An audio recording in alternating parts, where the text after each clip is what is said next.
What's up, everybody? This is John Raymond coming to you live from my home studio practice space.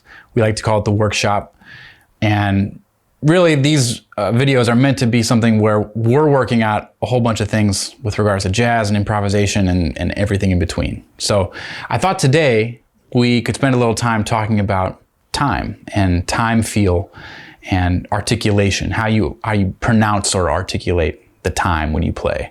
I don't know, for me, I've heard it said, and I've subscribed to this wholeheartedly, that you can tell a great musician by two things, right? You can tell them by their tone and their time, how they sound, and then how that sound feels, right?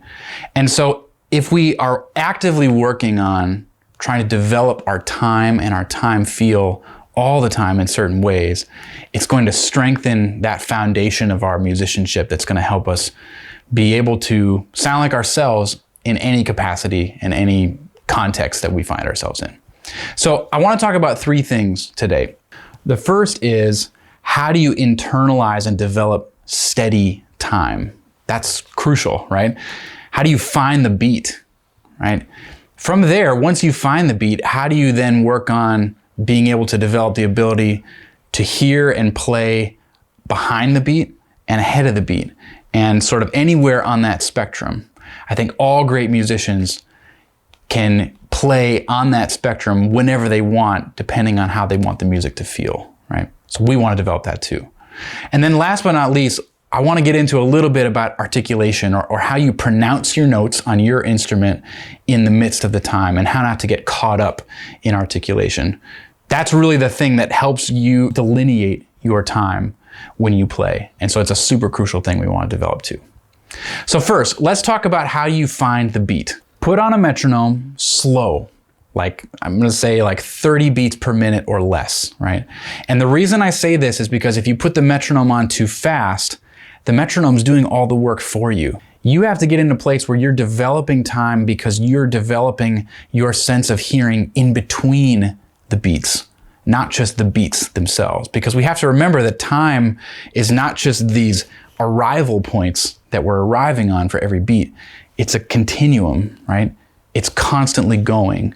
And so in order to have that sort of forward motion in how we hear the time, we want to work on playing and thinking about the beat at a really slow tempo. So I'm going to put a metronome on 30 beats per minute. Sounds like this. You can already hear there's a lot of space in between those beats. So that makes you responsible for having to know how to evenly space whatever subdivision you might be hearing or thinking in between each beat. That's going to help you develop a sense of time being on a continuum, right? A horizontal version of time versus like a vertical sense of time. So what I want you to do is internalize eighth notes with me at this tempo. And imagine like this is the half note. Say 1 and 3, right? 1, 2, 3, 4, 1, 2.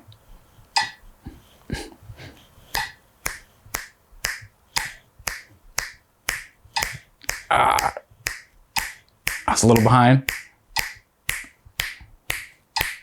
A little ahead. A little behind. It's difficult. It's difficult. It's really hard to find that center of the groove and have all of your subdivisions be consistent, especially at a slow tempo. And if you slow it down to like 10 beats per minute, it's going to get even more fun, I tell you. Now, with this, let's try triplets, okay?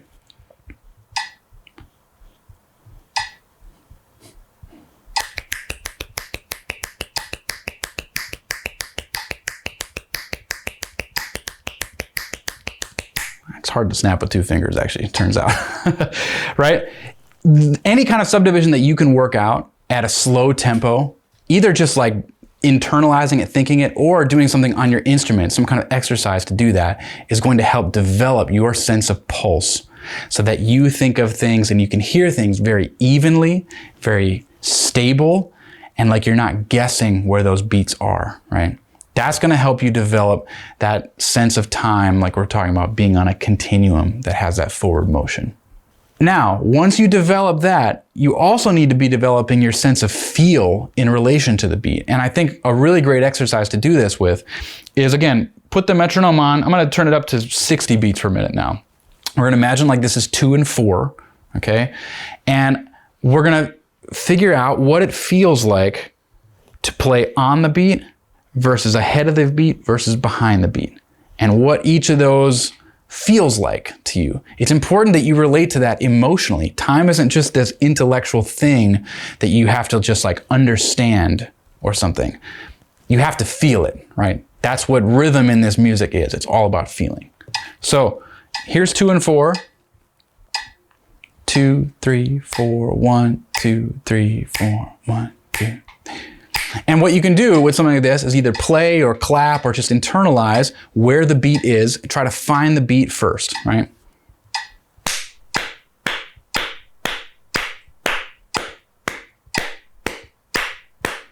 And then once you've got it, now imagine playing behind the beat. Or I like to think of it stretching the beat, right? It's gonna maybe feel like this. I'm gonna start on the beat first. Now behind the beat.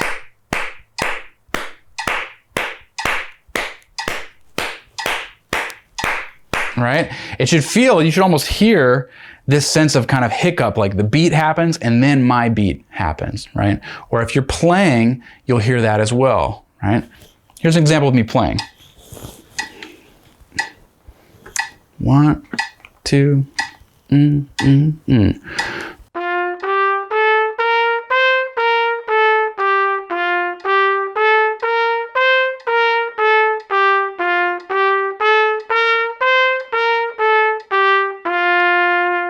You hear how my beat was pulling against that beat? It almost, to me, feels like you're stretching a rubber band, right?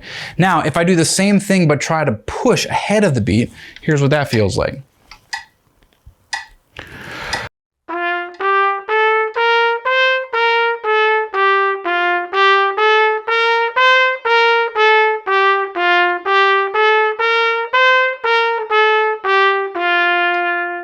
And it should almost feel like you're taking that beat and you're pulling it and you're going like further forward or lurching forward with the time, right?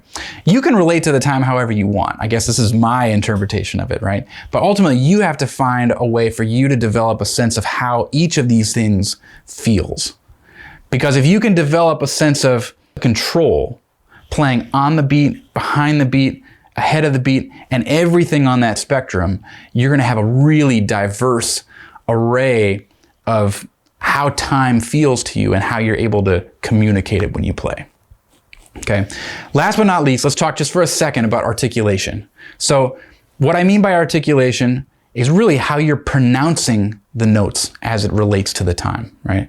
And the number one thing I see in most of the students that I work with is that we tend to over-pronunciate, over-articulate, as if you were talking and every word that you were saying had super crisp, hard consonants. Man, I can't even like listen to myself talk like that because it's so awkward. It's so unnatural, right? But that's a lot of times how we think about pronouncing or articulating the time when we play. So what we want to do instead is rely more on the flow of the time. If you're a wind instrument, the flow of the air, right? And have the articulation or the pronunciation ride on that flow. I like to imagine like a surfer, right? You're on the wave and you're just riding that wave and the wave is carrying you forward. That's what our articulation should be like as we're riding on the wave of the time, okay?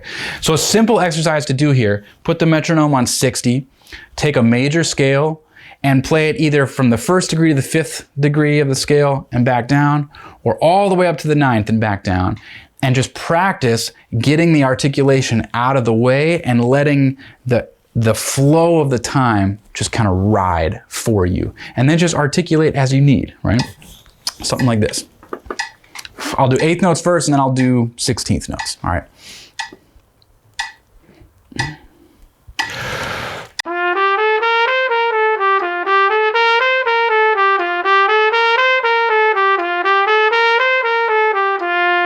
Or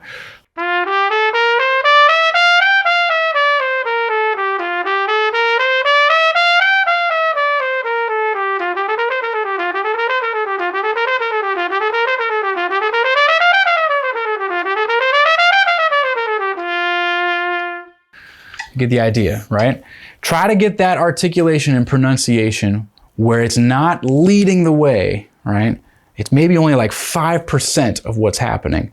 You want the flow of the time to just exist on its own and propel you forward. And that's how you're going to develop a sense of forward motion in your time and your articulation when you play. So I hope all this has been helpful as we talk about time and time feel and articulation. If you guys have any other things that you want me to dive into and get into in these videos, drop me a line, let me know. I'm curious to hear what you guys think, and I hope all this stuff can be helpful as you work your own stuff out.